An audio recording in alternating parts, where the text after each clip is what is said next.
I am Jaspreet Singh Sandhu classes में आपका स्वागत है। आज अपने एटम और मॉलिक्यूल्स के बीच में कंपेयर व डिफरेंस की स्टडी करेंगे। सबसे पहले अपने एटम के बारे में पढ़ते हैं। एटम्स को हिंदी में परमाणु कहते हैं। बात करते हैं एटम्स होता क्या है। सब्सटेंस या एलिमेंट्स का सबसे छोटा या अविभाज्य कण जिसे अपने और डिवाइडेशन ना कर सकें, उस कण को या पार्टिकल को क्या नाम दिया गया? एटम नाम दिया गया। दूसरी बात, जो एटम होता है फ्री फेज में या फ्री अवस्था में या स्वतंत्र अवस्था में नहीं रह सकता। एटम मिलके किसका निर्माण करते हैं बच्चों? मॉलिक्यूल का निर्माण करते हैं। और एटम केमिकल रिएक्शन में पार्टिसिपेट करता है, मतलब जो रासायनिक अभिक्रियाएं होती हैं उसमें जो एटम होगा या परमाणु होगा उनका अस्तित्व होता है। इसके बाद अपने बात करते हैं, पहले जो परमाणु होता था उसको सूक्ष्म कण या अविभाज्य माना जाता था। पहले बात करते हैं कि जो जो अपना परमाणु होता था, जो एटम होता था बच्चों, उसको क्या माना जाता था? अविभाज्य कण माना जाता था और सबसे सूक्ष्म कण माना जाता था। लेकिन जो नई अवधारणाएं आई, जो नए मॉडल दिए गए, उनके अकॉर्डिंग जो अपना परमाणु होता है उसको और विभाजित कर सकते हैं। जैसे जो परमाणु होता है उसके सेंटर में क्या पाया जाता है? नाभिक पाया जाता है या न्यूक्लियस पाया जाता है। न्यूक्लियस के अंदर एक पॉजिटिव चार्ज और एक न्यूट्रल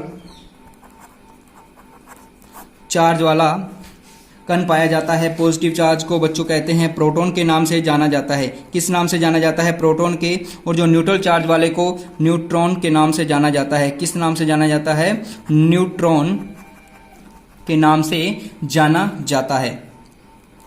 और जो इसकी कक्ष होते हैं या इसके कोश होते हैं, वहां पे इलेक्ट्रॉन चक्कर लगाता है। क्या लगाता है? चक्कर लगाता है। इसलिए अपने कह सकते हैं कि जो परमाणु होता है, परमाणु में इलेक्ट्रॉन पाए जाते हैं, प्रोटॉन पाए जाते हैं और न्यूट्रॉन पाए जाते हैं। ये तीन चीजें पाई जाती हैं। किसमें पाई जाती हैं? एटम में। कहने का मतलब, पहले कहते थे जो एटम होता है अविभाज्य कण माना जाता था, लेकिन नई अवधारणा के अनुसार यह अविभाज्य कण नहीं होता है। इसमें तीन भाग पाए जाते हैं, इलेक्ट्रॉन, प्रोटॉन और न्यूट्रॉन पाया जाता है। वैसे तो अपने बात करते हैं कि जो परमाणु होते हैं स्वतंत्र अवस्था जहां फ्री स्टेज में नहीं रह सकते, स्वतंत्र अवस्था में नहीं रह सकते। लेकिन अपने बात करें उत्कृष्ट गैसों की बात करें या नोबल गैसों की बात करें बच्चों, जो उनके जो परमाणु होते हैं वो स्वतंत्र अवस्था या फ्री स्टेज में स्वतंत्र अवस्था या फ्री स्टेज में रह सकते हैं। ठीक है, ये इसमें इंपॉर्टेंट बात है कि वैसे तो अपने कहते हैं जो परमाणु होता है स्वतंत्र अवस्था में नहीं रह सकते। जो नोबल गैसें, उत्कृष्ट गैसें या उत्कृष्ट गैसें होती हैं, उनमें जो परमाणु होते हैं वो स्वतंत्र अवस्था में रह सकते हैं। इसमें ये कई बार पूछ लेते हैं। और इसमें नेक्स्ट बात अपने बात करते हैं, जितने भी एलिमेंट्स होंगे, जो तत्व होंगे, उन सभी में जो परमाणु होते हैं वो अलग अलग तरह के होते हैं, डिफरेंस होते हैं। एक प्रकार के परमाणु नहीं पाए जाते। जैसे अपने बात करें हीलियम की, हीलियम में अलग प्रकार के परमाणु पाए जाएंगे, हाइड्रोजन में अलग प्रकार के परमाणु पाए जाएंगे, ऑक्सीजन में अलग प्रकार के परमाणु पाए जाएंगे। ऐसे नहीं है कि ऑक्सीजन, हाइड्रोजन और हीलियम तीनों में एक ही प्रकार के परमाणु पाए जाएं। इसके बाद बात करते हैं बच्चों अपने अणु को इंग्लिश में कहते हैं मॉलिक्यूल्स। क्या किस नाम से जाना जाता है? मॉलिक्यूल्स के नाम से जाना जाता है। अणु क्या होता है? कोई भी पदार्थ या सब्सटेंस है, सब्सटेंस का वह सबसे छोटा कण या सूक्ष्म कण होता है जो स्वतंत्र अवस्था में रह सकता है। इसे ही क्या कहते हैं? अणु कहते हैं। जो स्वतंत्र अवस्था में रहेगा मतलब वो रासायनिक अभिक्रियाओं में भाग नहीं लेगा। इसका निर्माण किससे होता है बच्चों? अभी बताया था, जब एटम मिलते हैं या परमाणु आपस में मिलते हैं, दो परमाणु या तीन परमाणु आपस में मिलकर किसका निर्माण करते हैं? अणु का निर्माण करते हैं। किसका निर्माण करते हैं? अणु का निर्माण करते हैं। अब बात करें जो एलिमेंट्स होते हैं बच्चों, जो एलिमेंट्स होते हैं उनका जो अणु होगा उसमें एक या एक ही प्रकार के परमाणु पाए जाते हैं, लेकिन उनकी जो संख्या होती है बच्चों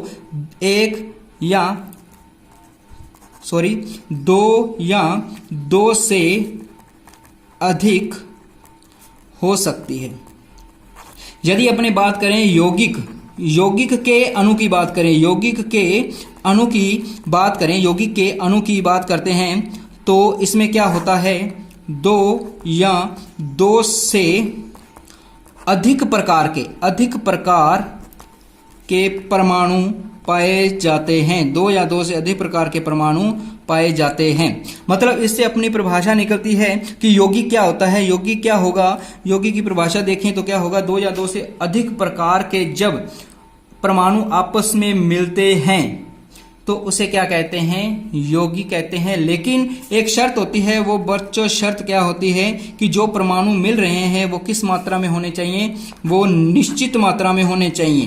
किस मात्रा में होने चाहिए, निश्चित मात्रा या निश्चित अनुपात में होने चाहिए। यदि वह निश्चित मात्रा या निश्चित अनुपात में नहीं है तो उसको क्या कहेंगे, अपने मिश्रण कहेंगे बच्चों। क्या कहेंगे, मिश्रण कहेंगे। अब इनका कंपेयर करते हैं, परमाणु और मॉलिक्यूल्स के बीच अपने क्या कंपेयर होता है। सबसे पहले बात करते हैं, परमाणु जो होता है किसी भी पदार्थ का सबसे सूक्ष्मतम कण होता है, सबसे छोटा कण होता है, सबसे अविभाज्य कण होता है। लेकिन जो अणु होता है किसी पदार्थ का सबसे सूक्ष्मतम कण होता है, लेकिन वो फ्री अवस्था में पाया जाता है, और जो परमाणु होता है फ्री अवस्था में नहीं पाया जाता है। जो अणु होगा वो फ्री अवस्था में पाया जाएगा बच्चों, और जो परमाणु होगा फ्री अवस्था में नहीं पाया जाएगा। अपने देख लेते हैं एक बार, इधर लिखते हैं परमाणु, इधर लिखते हैं अणु। परमाणु मतलब एटम, अणु मीन्स क्या होता है, मॉलिक्यूल्स।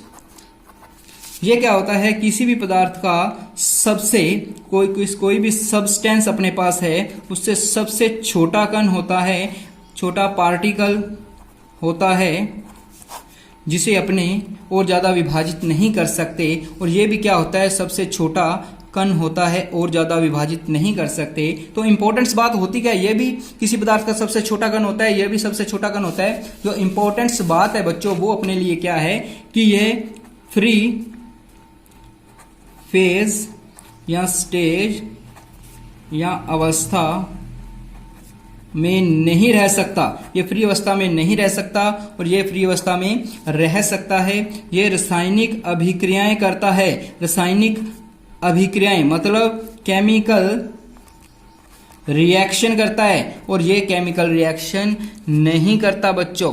इसको और विभाजित कर सकते हैं। किसमें विभाजित किया था, इलेक्ट्रॉन, प्रोटॉन और न्यूट्रॉन में अपनों ने विभाजित किया था। इलेक्ट्रॉन क्या था, नेगेटिव चार्ज था, प्रोटॉन पे पॉजिटिव चार्ज था, और न्यूट्रॉन पे कोई चार्ज नहीं था, उदासीन था। ठीक है। इसके बाद बात करते हैं कि जब मॉलिक्यूल भी कई प्रकार के अपनों ने देखे थे। कौन कौन से देखे थे मॉलिक्यूल, एक तो होता है जब दो परमाणु समान प्रकार के परमाणु आपस में मिलते हैं। समान प्रकार के परमाणु, दो या दो से अधिक परमाणु आपस में मिलते हैं तो किसका निर्माण करते हैं, मॉलिक्यूल्स का निर्माण करते हैं। और एक था यौगिक के मॉलिक्यूल्स या कंपाउंड्स के यौगिक या कंपाउंड्स के जो मॉलिक्यूल्स होते हैं वो कैसे होते हैं, वो दो या दो से अधिक प्रकार के दो या दो से अधिक प्रकार के परमाणुओं से मिलकर बनते हैं। दो या दो से अधिक प्रकार के परमाणुओं से मिलकर बनते हैं, तो ये भी एक अणु होते हैं। ठीक है। तो यौगिक आपको बता दिया था यौगिक क्या होता है, लेकिन यौगिक में अच्छी तरह से यौगिक के बारे में अपने कल पढ़ेंगे, यौगिक और मिश्रण के बारे में। आज अपनों ने बच्चों किया था, एक बार और रीडिंग कर लेते हैं। परमाणु क्या होता है, परमाणु सबसे सूक्ष्मतम कण अविभाज्य कण होता है जो फ्री अवस्था में नहीं रह सकता। अणु सबसे किसी भी पदार्थ का या सब्सटेंस का या एलिमेंट्स नहीं कहेंगे, एलिमेंट्स किसमें शब्द यूज करेंगे अपने, परमाणु में। सबसे छोटा कण होता है जो स्वतंत्र अवस्था में रह सकता है।